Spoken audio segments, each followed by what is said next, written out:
everyone, and welcome to another episode of Page Turners Plus. Today, we'll be reflecting on I Am Alive, a novel by Kettly Mars, which has been translated by Nathan Dees. To tell you a bit more about this novel and the author, we have Paula. Paula? Thank you, Roger. Kettly Mars is a Haitian writer. Her novel I Am Alive was first published in French in 2015.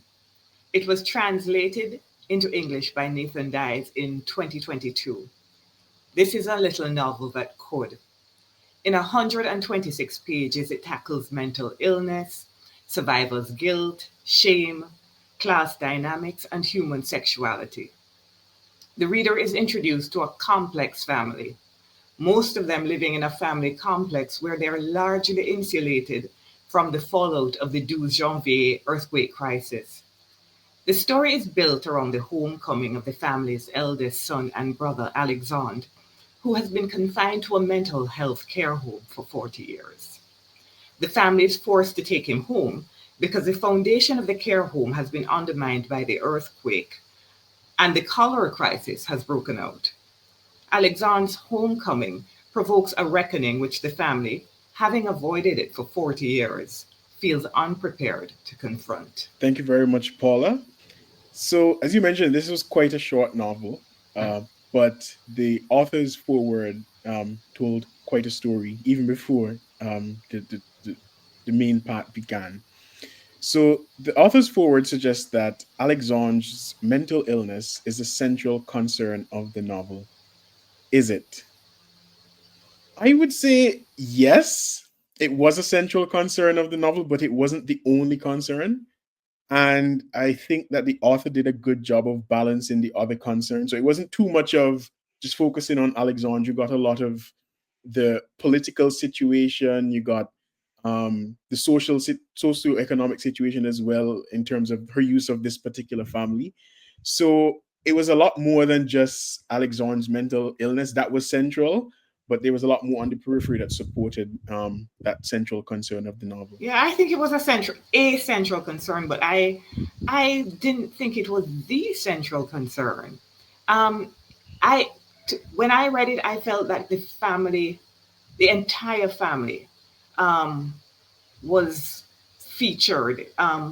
The novel didn't concentrate exclusively on Alexandre or his illness or the family's response to his illness. I think we got to see a lot of the family's life outside of Alexandre. We saw relationships between husbands and wives, between siblings, between parents and children. So I wondered about Kettly Mars' description of the novel as being primarily concerned with Alexandre's illness and the response of his family to the illness.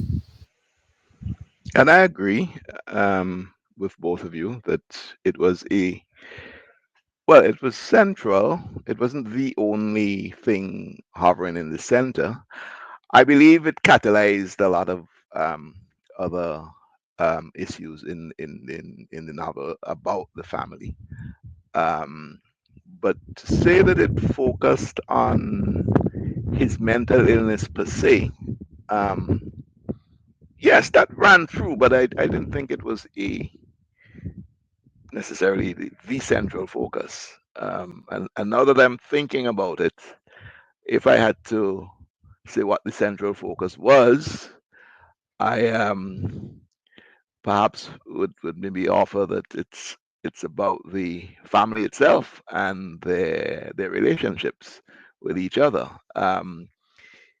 It was orbiting around Alexandre, but his illness was not the central focus. That's how I got it. Yeah, I definitely agree there, Tony, in terms of the family being probably the central part of this novel, with mental illness occupying a huge portion of the ideas expressed. So, continuing on mental illness, what do you think this novel tries to show the reader about mental illness? I think it wants to encourage us to not be so scared of dealing with our family members, our loved ones, our friends who suffer from mental illness. Um, the novel, I think, just the plot of the novel alone sends that message because everybody is very apprehensive when Alexander is coming home because they're scared. They don't know how he will behave. They don't know if they can manage him. But in the long, um, Alexander turns out to be very easy to handle. I don't think that the novel is suggesting that everyone who suffers from a mental illness is going to be easy to handle because it certainly tells us that Alexander, it shows us how when Alexander was younger and the family, well, certainly his father was sort of in denial about his illness and he wasn't getting the kind of medical help he needed because of the father's denial, how much more difficult it was to handle the illness then. Um, but having been in the institution for 4 decades, when he came back and he was properly medicated, it was easier than the family thought it would be to manage him. And I think that the novel is encouraging us to um, let go of our fears or to certainly confront our fears about handling our loved ones who are mentally ill.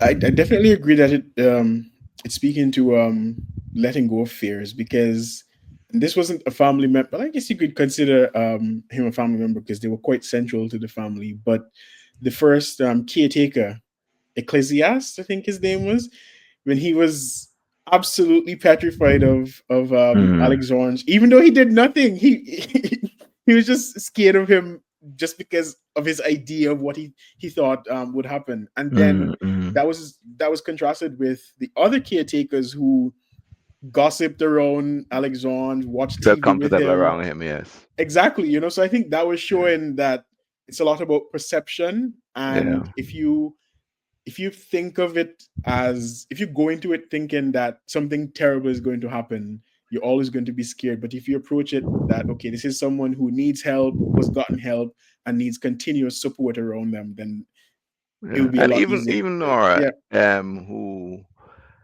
wanted, she was curious about him, and very much wanted to approach him and engage him. And I think that was also bearing out to your point, Paul and Roger, that the author's trying to show how somebody with mental illness can be embraced.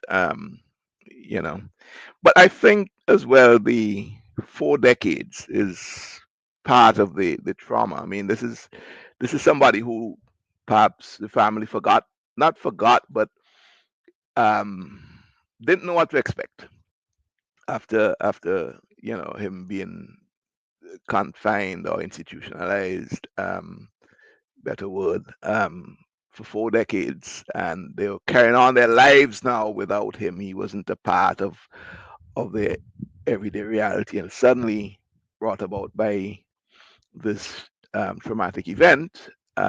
He's back in their lives, back in the center of their lives, and I think that maybe threw everything into a spin, a bit of apprehension and all that sort of thing. But the mental illness itself, I think, yes, you're right. The author wanted to show that, these people who suffer from mental illness are easy for us who think we are sane um, to embrace.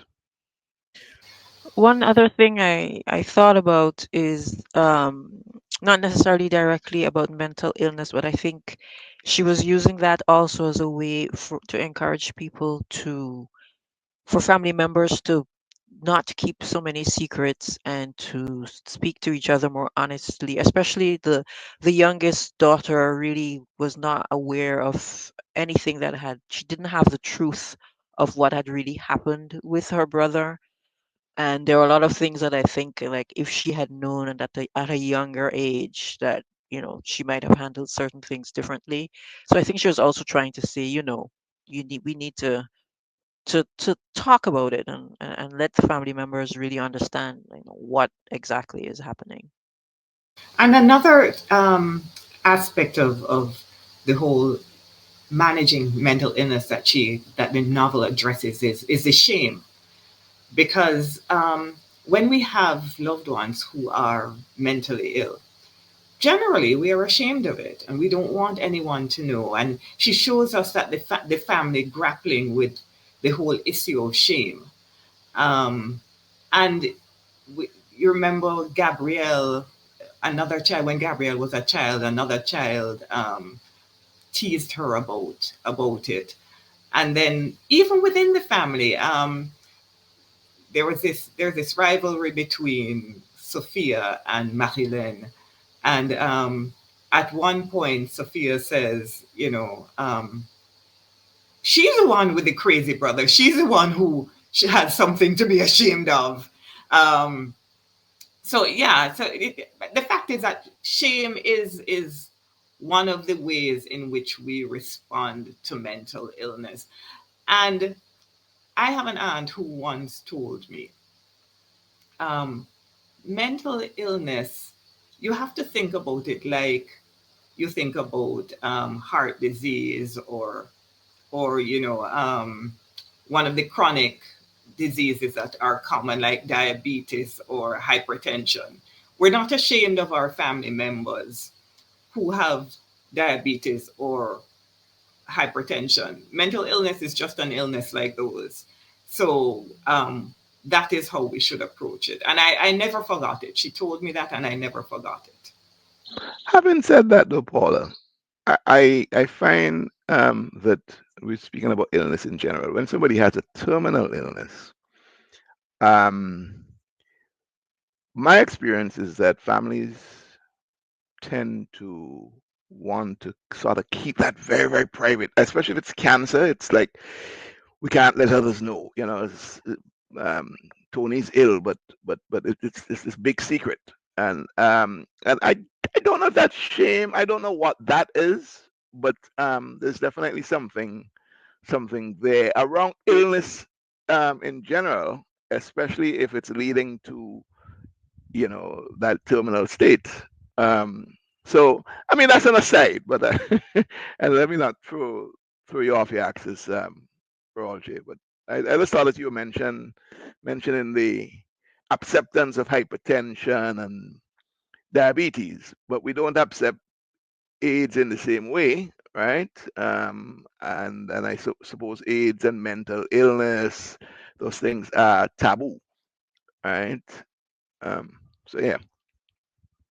But I I would mean, also, oh, go ahead, Francine. sorry. Yeah, I just also wanted to talk a little bit about how she juxtaposed the way, like the shame in the family, because there was shame with, was it Nora? Nora was the one who was being painted, right? Yes.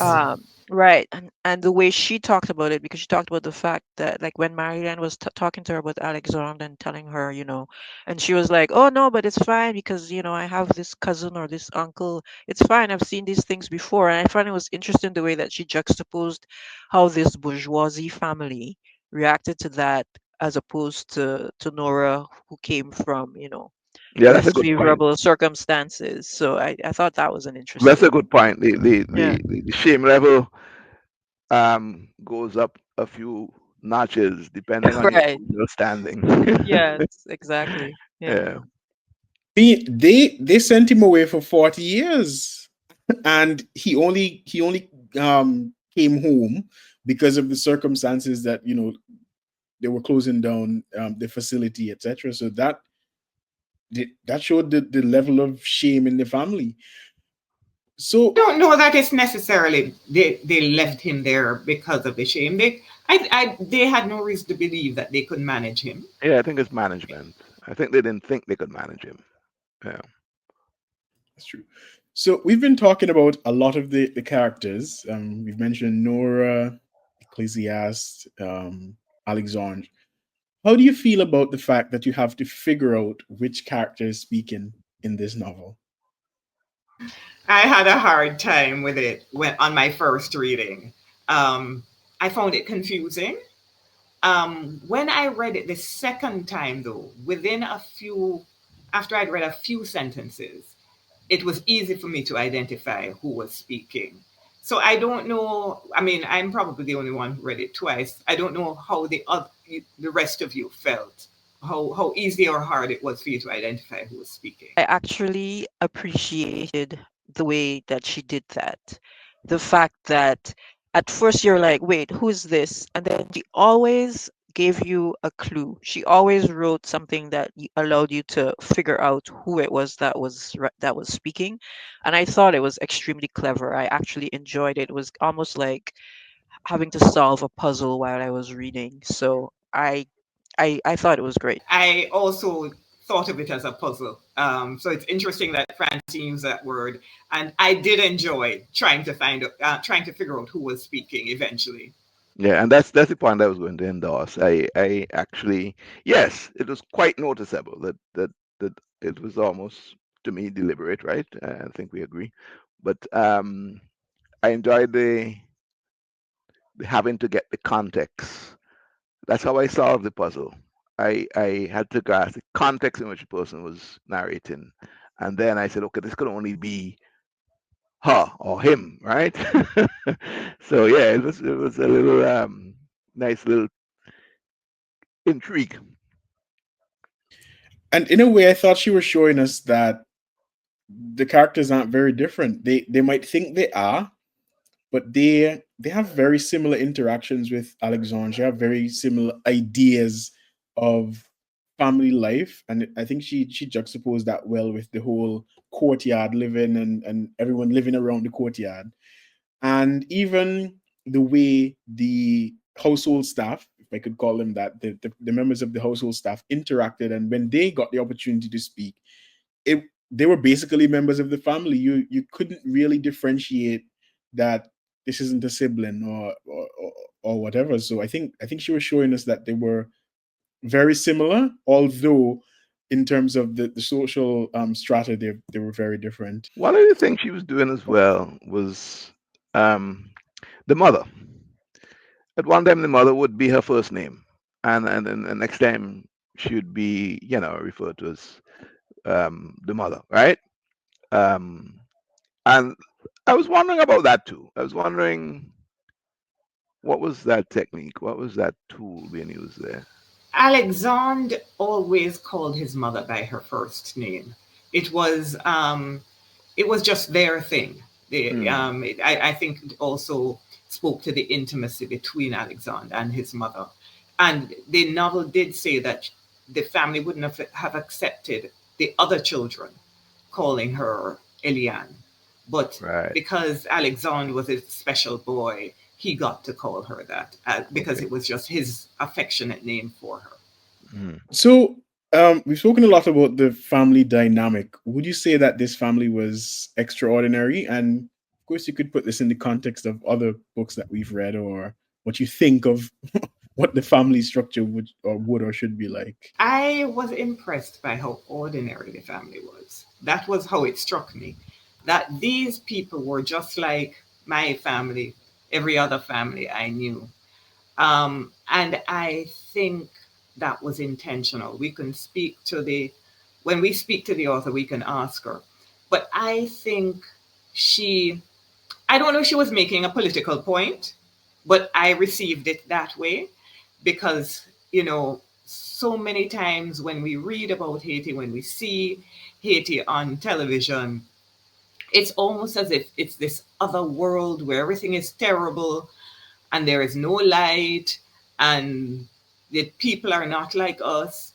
And I don't know if the author was making a political point that Haitians are just like everybody else, same concerns, same aspirations, same way of relating to each other. Um, but that is what struck me is how ordinary this family was. Absolutely nothing extraordinary about them. Well, ordinary in the sense of the way they related to each other as other family members, other families, their members would relate to each other. But certainly they were in a different social class to the regular, what obtains, and that point was But made. I think that was a political point too. Mm, I think the author wanted, um, you- I think we've all seen that TED talk by Chimamanda Adichie, The mm. Danger of a Single Story. Yeah, single And story, right. I think the author wanted to disrupt this single story that Mm. we so often hear about Haiti. She wanted to show us that Haiti is a complex society with class differences, just like in most other societies. We can ask her, but I think that that may have been very intentional. No, I think it Yeah. was. Mhm. Um, I definitely think it was, and I think the ordinariness of what the point I'm saying, the ordinariness of the family was not so much around the fact that they were of a different social class to say the model who's being painted, nor right, but in their relationships with each other, they're no different to how families here in St. Vincent or Jamaica or wherever, same issues, same secrets, same in-law, friction, tension, all of those things. Same thing. The matriarch, the patriarch, and the influence that they have on the family, and the outcasts. All those nuts and bolts were reflected in that family, as it would be in mine and Francine's and Paula's. Yeah. And I think even in terms of their social class, it wasn't, in my view, too explicit, too in your face. You got the impression, yeah, they had wealth, and they occupied a particular social class, yes, but it just seemed very ordinary. I mean, by the fact that they had so many members of a household staff, they were able to have a large compound, etc. You got the impression that was a very wealthy family, yes, but as Paula mentioned, their interactions with each other, the way they existed in the particular society, they were just an ordinary family. And even with their wealth, they weren't able to escape the long hands of the dictatorship.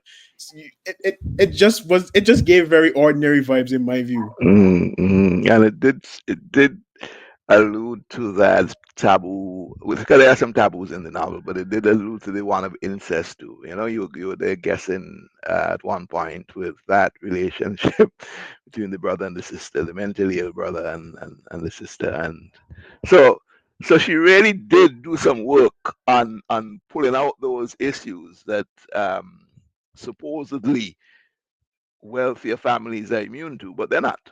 You know. And I want to pick up on taboos there, because our last book, which was Barbara Jenkins' The Writer's Place, we spoke about taboos, right? So, and I don't want to reveal too much, but in Nora's interaction with her painter, Marie-Laine, I immediately thought back to our taboo discussion that we had last month, Paula, of Barbara Jenkins, Indira and Jason. I wanted to know if you also had the same thoughts in that interaction with Nora and Marilyn. I didn't think of that at all. But the mother, Eliane, she when you know there is, she always is talking to her dead husband, and Marilyn. One of the things Marilyn it says is that she wasn't aware of the fact that she was attracted to women prior to this relationship that she has in the novel. And when Eliane is talking to her dead husband, she's saying, you know, these days that isn't even a big deal. And she was more happy that her daughter was in, getting, she was apprehensive about the relationship because she wasn't sure what the person's motive, the lover's motives were, and they were mixed. They were mixed. But she was happy that she saw that her daughter was getting some degree of happiness. So yeah. And also in the writer's place, which is the novel you're referring to, the so-called taboo there was one of an age difference, right? This one, I think it's more of the same-sex relationship that was being sort of highlighted or letting us think about. And I didn't think it was an age difference issue. But I agree with you, Paul. I think the mother, surprisingly, given her generation, was more at peace or content with the idea that yeah, it's a same-sex relationship, but the positives to her daughter's life was more important, right, than us or her wanting to treat us as an outcast because of. But Eliane had been through some things, and Mm, she'd seen her kids go through some things. right, So I think she just had enough time to be to able to process. process Mm, and to think, what is the real harm here? Is there any mm, harm? You know, mm. and There's a point that you mentioned about her constantly talking to her dead husband, and I found that to be also a feature of this novel and the one that we're going to review next month. And that connection with and having real conversations, I found that very very interesting. And I'm wondering if the author was trying to say to us that you know this is the fundamental of us black people, our religion, our belief in our ancestors, our connection with those who've passed. I don't know. I or because it could be I don't even, exist in that world. Eh? but it could just be less. Because I will tell you, my dog is buried in the yard, So you and talk to him. every morning, I don't believe he's hearing me, but every morning when I go out and I see where he's buried, I say, "Good Mm. morning, Cody." And in the evenings, when I'm locking up the house, I tell him when mommy is going to sleep. I don't think the dog is hearing me. I think it's just part of my coping, because he was part of my life for 17 years. I think it's just me coping with his death. Yeah, yeah, it's your So coping. it could be that, Could be that. that could also be her motive. And then, well, I also got another side to this where I just thought the husband or Papa had a stranglehold on his family. I think he was just haunting them. Even when he was alive, he had the family in such a bind. The way he controlled things, and I got the impression that even in death, he was he was still controlling. He was controlling from the grave, and that's why Eliane was sort of consulting him even after he was dead. That was the impression I got. I don't know if it was that so much as the fact that maybe before she couldn't actually have these kinds of conversations with him, but now she could because he's not there to answer back. So she's, using the opportunity to actually be able to speak to him in a way that she probably couldn't have when he was alive. I don't know. That might I be it. think you're all making this poor man out to be a monster. I don't think he was. I thought he was a good father. I mean, it's a patriarchal society. Yeah, That's he's how men behave. a product of I his don't. time. Well, I don't know because I'm not sure I would go that far, Paula, because I think you're right. He's a product of his time. He's patriarchal. The way that he treated Marilyn and Alexandre so differently was annoying to me and also to her. But yeah, I mean, he wasn't horrible. He was definitely a product of his time. So I suppose they could ask, which of the characters do you think you know best and why? I thought for some reason I felt I knew Papa. I just I just know people like him, and that was going back to what I said before in terms of the patriarch, the whole having a family in a bind, um, the family life revolving around that particular person. I just felt like I knew Papa to a T. um, I I didn't think I related to any of the other characters on that level, but I just like throughout I just felt like I knew who Papa was. Which is I interesting considering that we didn't hear directly from him. So you learned about him through everybody else. So that is actually quite interesting. I felt I knew Marilyn. Not that I personally identified with her, but I just understood her. Um, I don't know if it's because I know people like her, but I just felt I completely understood Marilyn, even when she irritated me, because she did irritate me quite a bit. And I was irritated by the fact that um, the family walked on tiptoe around her, because I think that just encouraged Marilyn and her nonsense. Um, but I empathized with her a lot because, of course, of how her father had treated her so differently than Alexandre.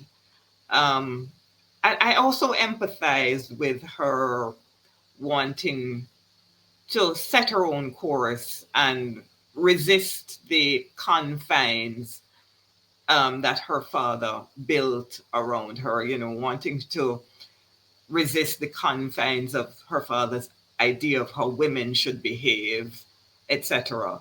So I think I had a lot of empathy for her. In my case, this is not even a family member who I sort of embraced, and perhaps by virtue of doing that, got to know her better. Was Nora. I thought that Nora represented the class outside of the family, right? But um, she was very herself. Her survival skills were quite well defined. I liked her curiosity. I liked her lightheartedness to life. There's so many, defining features about her that got me drawn to Nora. Her youthfulness and being able to shine in the face of adversity, because clearly she's not from rich beginnings, So that was the character for me. I really liked how, just to follow on from Tony, I really did like Nora as well, and I liked how Ketley was able to allow us to get to know her over time, because when she comes into the book, you're kind of like, huh, but slowly but surely we really learned a lot about her character, and I really like how the author did that. But I do have to agree with Paula that I think Marilyn was the character that I felt I knew best and understood more than the other ones. I liked Nora as well. I admired she what Kettly Mars does very well is she gives us a character who's far from squeaky clean, because Nora has some serious motives in developing her relationship with Marilyn. Um, they're She's very transactional.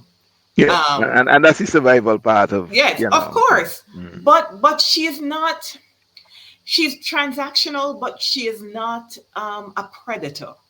Yeah, she's not So mercenary. yeah. So it's that was a really well crafted character. I really think she did a brilliant job in making this character likable. We have no illusions about her motives, but she's still very likable. That was clever. And her curiosity to get to know Alexandre. All of that was never really developed. That, to me, it never really went anywhere. But I just thought that, what then was her motive? What was that, another to get deeper inside the family circle? I don't know, but I just No, found. I don't think so. I think the not everybody in the novel was very curious about Alexandre. Mm. The rest of the household staff found him fascinating, apart from Ecclesiast, who was scared of him. So I think that, and I think the novel tells us that that was how people responded to Alexandre in general. People, people thought he looked deep inside of them. He didn't, Right, right. yeah. Yeah. Mhm.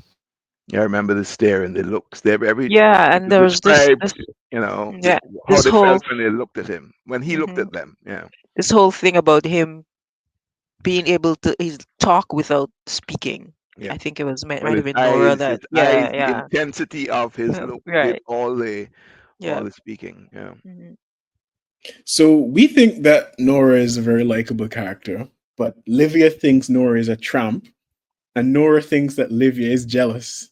Is either of them right? I think that's a class thing, and I think people from the same background tend to judge each other with motives that one may have and the other does not have, but accuse them of having. So I don't know, but I found it was a bit playful too.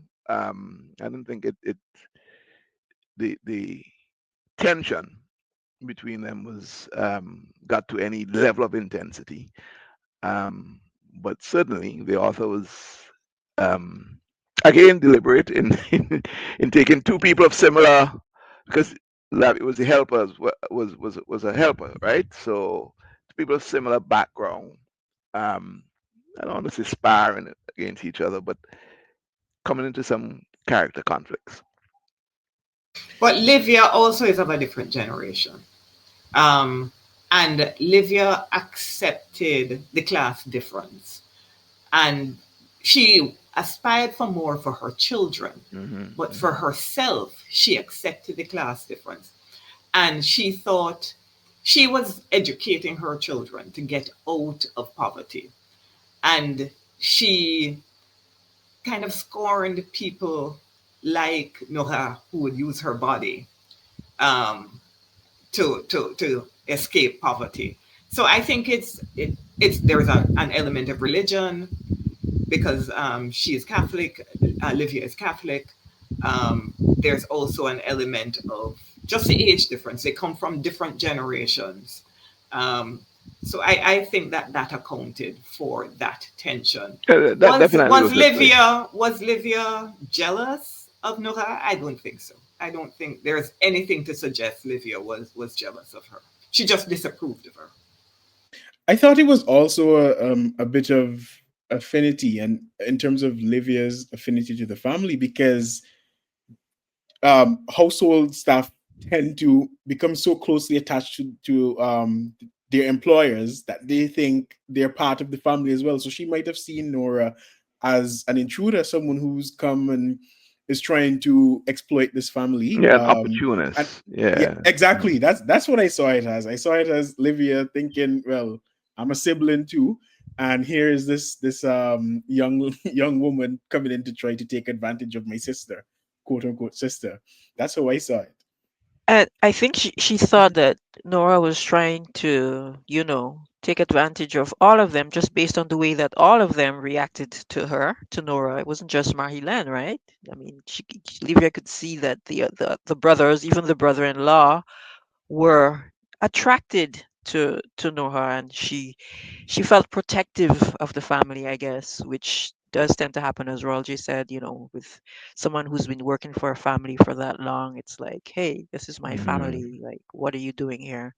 Yeah. Yeah, the brother's eyes were drifting, and so there was some sexual tension, which the author brought out there, around Nora strutting around, and I wouldn't say flaunting. I don't think she was flaunting it, but certainly it was leaving a trail.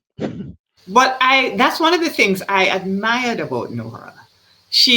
Nora used everything she had. She said she described herself as being beautiful and being intelligent. And she says that generally speaking, people don't expect those two things to coexist. Mm, And she was here to use every advantage that nature had given her. So she was going to use her beauty and she was going to use her intelligence to escape poverty. More power to Nora. yeah. So you're right. The Lavia was not jealous. I wouldn't say she was jealous. She's more protective. Of and to Roger's point, seeing herself as an adopted family member. and extra protective with this outsider who's coming in and getting everybody in a tizzy. So you could also move to uh, Gabrielle and Sophia. Um, do you get the impression that they thought of sex as their wifely duty? And this seems like a very controversial question. But I'll sit out. Yeah, I was wondering about that. Let's even go beyond Gabrielle and Sophia. When Marilyn first speaks about her relationship with men, she was saying, she's glad she's not in a relationship. No, she's tired of having to basically cater to the sexual requirements of men. Um, and then Sophia seemed to me to think that sex was something she did more for her husband than for herself. I don't know if Gabrielle thought that way, but I, I just thought the novel kind of suggested that sex was tedious for women.